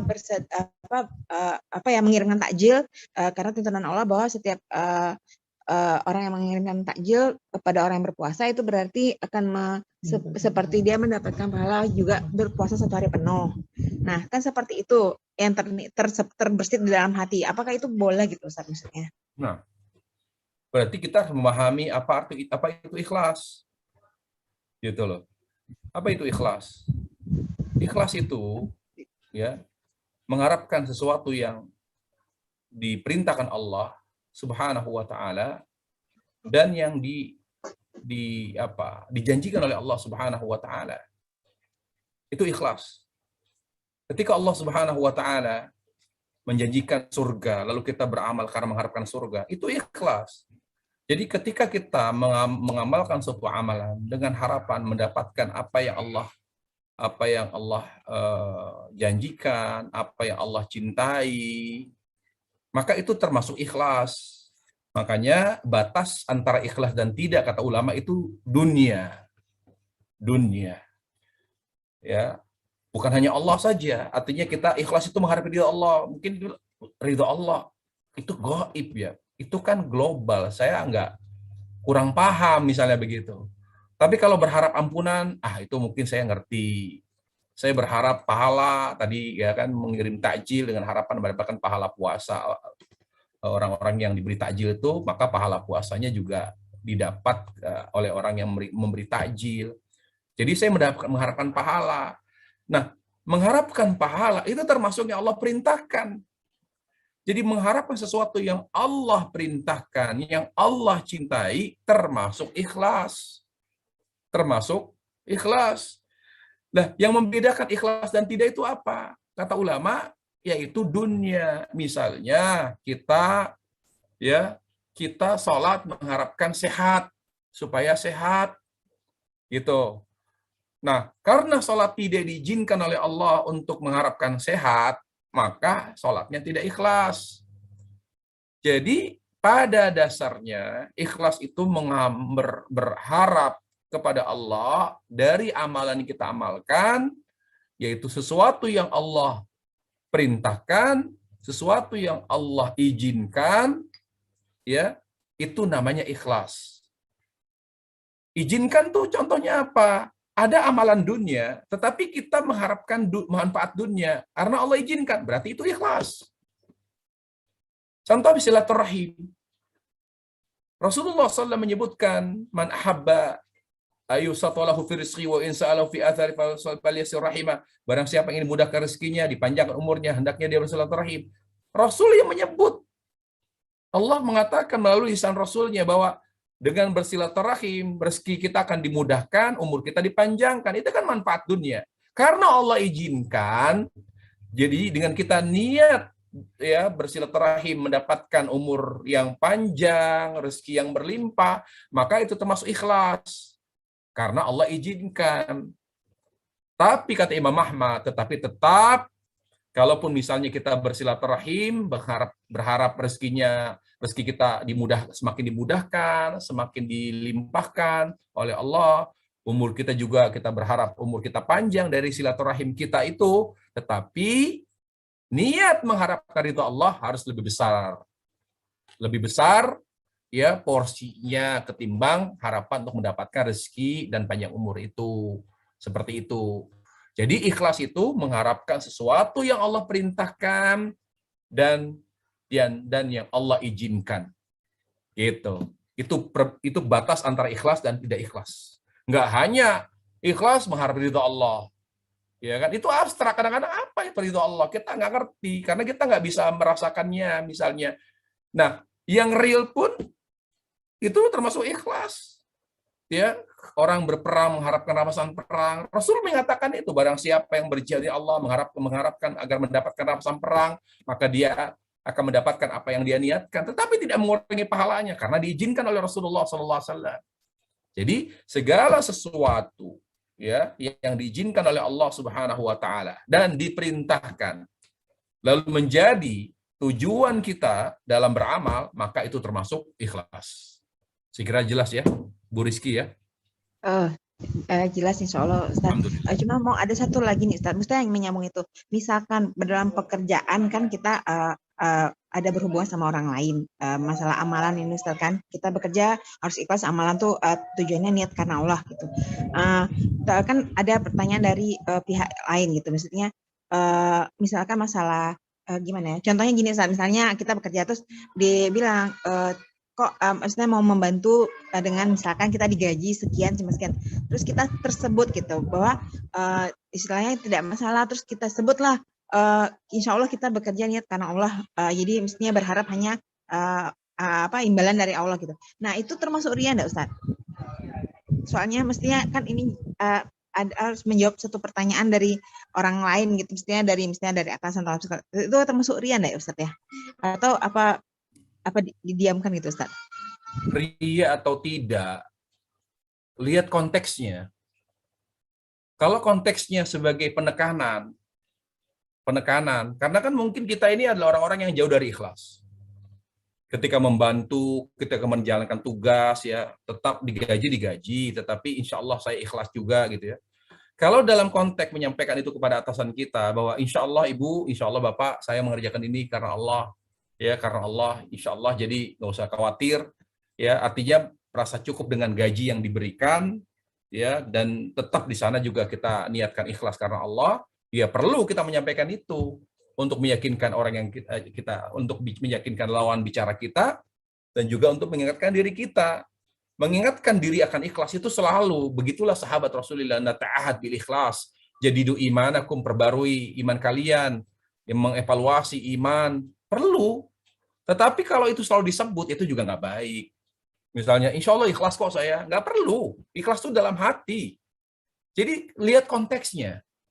Kalau konteksnya adalah untuk meyakinkan, mengingatkan diri untuk ikhlas, perlu kita mengatakan, insya Allah saya ikhlas. Ikhlas nggak kamu? Insya Allah. Kalau apakah dalam bentuk pertanyaan, bentuk jawaban dari pertanyaan, atau ketika orang masih ragu dengan kita, insya Allah saya ikhlas. Enggak, saya insya Allah ikhlas. Jadi lihat konteksnya. Tapi kalau tidak ada hal yang membuat kita untuk mengutarakan bahwa kita ikhlas, nggak perlu. Karena ikhlas itu antara kita dengan Allah. Jadi gitu ya, Bu Rizky ya. Jadi lihat konteksnya.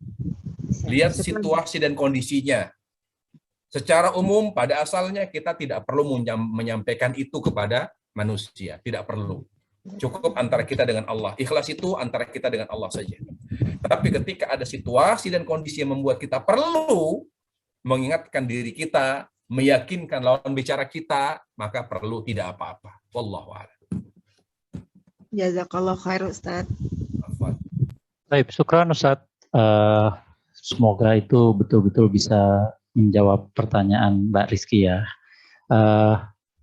Baik, karena waktu sudah mendekati zuhur, kita tidak bisa berlama-lama lagi. Mungkin juga Ustadz ada keperluan lain. Dengan sangat terpaksa kita nggak bisa perpanjang, kita sudahi saja. Tafadhol Ustadz, barangkali ada penutup atau apa? Saya kira cukup Pak Wahidin aja ya yang menutup langsung. Baik Ustadz. Baiklah, sahabat fillah, rahimakumullah. Dengan selesainya tema yang sudah bahan-bahan ilmu yang sudah dijabarkan oleh Ustadz, serta juga sudah dijawab beberapa pertanyaan yang masuk, dan mohon maaf kepada teman-teman lain yang pertanyaannya belum bisa kami ajukan. Semoga nanti bisa menjadi pertanyaan di dalam pertemuan kita mendatang insya Allah. Sebelum kita tutup, sebagai informasi juga bahwa pertemuan atau kajian hari ini merupakan kajian terakhir di bulan Ramadan ini. Jadi nanti insya Allah kita akan buka lagi kajian setelah Syawal ya, atau di dalam masa Syawal setelah itu. Demikian saja kajian kita pada hari ini. Syukron semua yang sudah bergabung. Jazakumullah khair, barakallahu fikum. Kita tutup dengan doa kafaratul majelis. Subhanakallahumma wa bihamdik, asyhadu alla ilaha illa anta, astaghfiruka wa atubu ilaik. Assalamualaikum warahmatullahi wabarakatuh.